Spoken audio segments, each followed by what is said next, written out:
All right, everybody, this is our WKO series breakdown. We are talking about today how to view workouts and viewing specific things within your workout, evaluating if it is a good one, a bad one, if you did okay and bad, and all that other fun stuff. Talking about the reasons why now. So, we're on the general view page here, viewing our power duration model over here. Again, we've selected the 90 days. And the bike over here, we're actually not going to be worried about that so much because we're going to click this workout little section over here. And a new window is going to pop up. Okay, on the left-hand side, you can see all the workouts that you have done in the last couple of days over here. We are going to be talking about this run over here, so it is selected. If we wanted to talk about a different one, we could just go over there, click it, and then a new one would pop up over there. All right, so I'm going to go back to our run that we're talking about evaluating here. And the first thing you need to know about are the details tab. What I usually do is I view the workout originally in Training Peaks, and then I kind of find some things in there, and then I go in here to do a little deeper dive based off of what I see. If I don't see anything in Training Peaks, I'll just come over here really fast and evaluate things. And if everything's good, everything's great, but WKO really allows you to get a little deeper in the stuff, so let's get a little deeper here. So over here we can see our general stuff, our metrics, our weight, all that fun stuff. We can see the duration of the workout. We can see the completed time, TSS, calories, all that fun stuff. A huge thing that you can view is the tags. You can view what this is. This is running, what it was recorded by usually. This one, in this case, it's a Garmin Forerunner F37 or F735 XT. And the next big one are the channels. Channels here are what is captured in the workout. So full disclosure, we are running with a Stride here, so we are not running with the Garmin analytics there. So this will look a little different based off of what your unit captures when you are running. So let's dive into the run here. So this is our workout graph. Huge, really, really good place to start for a lot of people. We've added the core temperature for this athlete because they do have it, so why not, right? And first thing that we're going to look at is power. Oh, actually, let me back up here. We are going to go into the entire workout, right?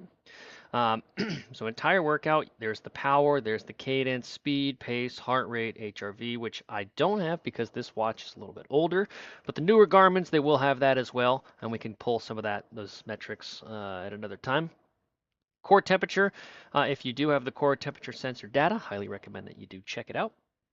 Very, very useful stuff there. So let's go back to power over here. Power, you can clearly see that I'm going to take my cursor away and everything's going to pop up. It's going to look a little messy, but you can clearly see that the intervals do start at about the 12-minute mark out here, and they do last until about the 40-minute mark, let's call it over here.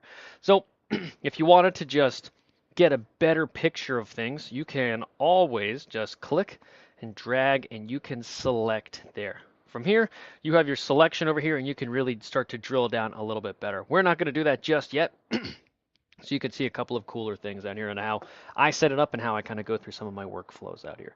So this just off the fence right here, you can see that power steadily increased throughout over here. And I've already created a little interval tab for us, so hopefully you'll be able to see this a little bit better zoomed in here. I guess you can't. Excuse me. But power through these intervals slowly increases as we go here. That is by kind of design out here. It was a hotter day, so we started off a little bit softer for this athlete. As the workout progressed, we saw that this athlete was able to hold the wattages even at the higher air temperatures out there. So kind of release them 5 watts, 5 watts, 5 watts in the last 3 or 4 intervals here. And that's a great strategy you can do at this time of year. This is the kind of beginning of July when we are recording this here. So a lot of times athletes go out there and we're starting to kind of sharpen, we're getting ready for our races, it's time to start putting some speed down, that kind of stuff, and the weather comes and kind of throws some things off. Just because you're not hitting all of your markers like you would be when it was February or March, doesn't mean that you're not having a great workout for you, right? And this is kind of getting off into a little side tangent, but it is what it is. So in this workout here, let's say we were targeting, I believe it was something like 340 watts, right? We're about 325 out here, about 25 watts away. If this athlete did their test in something like 50 degrees, and it's 85, 90 degrees now, that's a huge temperature swing. Your power is also going to have to be adjusted for that. So don't get totally dejected if you see that your not able to hit the original markers that were for that original workout.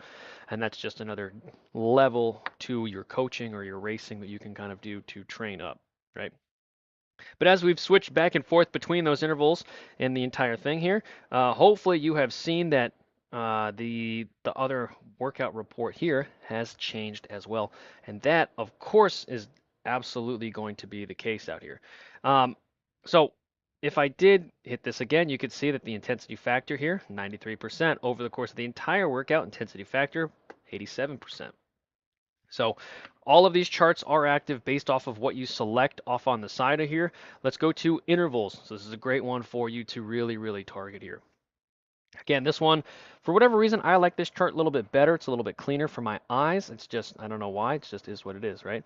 Scrolling down over here, let's go back to our intervals here and let's talk about the power trend. You can see that the power trend does decrease over time. I would argue it technically increases, but those walk breaks become a little bit more pronounced here on these later portions, which is why that is the case. Cadence is a little bit easier to see out here.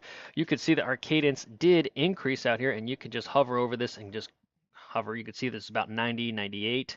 Over here at 97, as we progress through over here, we get our first real run 100, 99, and it keeps going and going and going. Last one was their best one, and you can see that that was largely driven by the increased cadence there as well.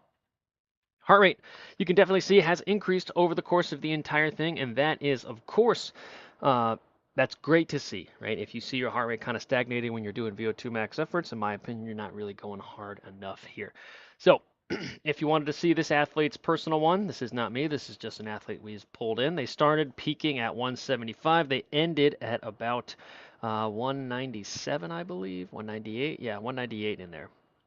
All right, so cumulative change did increase about 28%. So if you do have the stride, right, you can see a couple of cooler things, and we'll talk about stride versus Garmin in another video here. But the core temperature you can also see has really great insights as well. Hopefully you could see that this is 1, 2, 3, 4 intervals right here, and then our core temperature does slow down a little bit. We do have a huge surge right here in interval number 5, which means our temperature is going to increase more rapidly after that. So what I would be looking at is the average of these first 1, 2, 3, 4, and see where you're at so your core temperature slows down a little bit. And that's kind of your limit in this temperature. As we increased out here, temperature did pick back up pretty rapidly before kind of capping out over here at about 38.44. That was pretty high for this athlete here. And again, we'll do another core video for you, for everyone to kind of clarify some things. Workout insights over here. We have another insight over here, the time and eye level heat map run. And again, this is great stuff, but again, it won't tell you the whole story if it's based off of heat, right? If you do have heat impacting your workouts, it's going to hit you very differently than if it was ideal conditions for you. Think like 55 degrees. Very different. And this is just a general breakdown of what you can kind of view versus not view on some of these things. So if we looked at our training impact, again, I know a lot of this stuff is geared towards cyclists, but we can still get a good representation of what happened out there. For instance, our DFRC, right? As we go along out here, you can see that we do create a little bit of a hit. This athlete does have a FRC. I know, again, cycling model, I get it, of 6.6, right? So we did take a little bit of a hit there, and you can see which intervals were really high intervals, right? That takes a bigger hit than normal. Our last one, when we kind of really put it out there, we had about -8, -9.9 out there. It was kind of our max. So we did, that's what I would typically expect for a VO2 effort in a typical condition out there. And all of this is based off of power, right? So if you don't have power, you're going to be able to view a little more limited information in the WKO ecosystem. So I highly recommend you get power, even if it's Garmin power, believe it or not, when you're running, right? I would love to see stride power, but I get it. So loads of different things that you can see in the run. If you guys want to see anything different, please let me know here, and we'll dive into some more nitty-gritty details.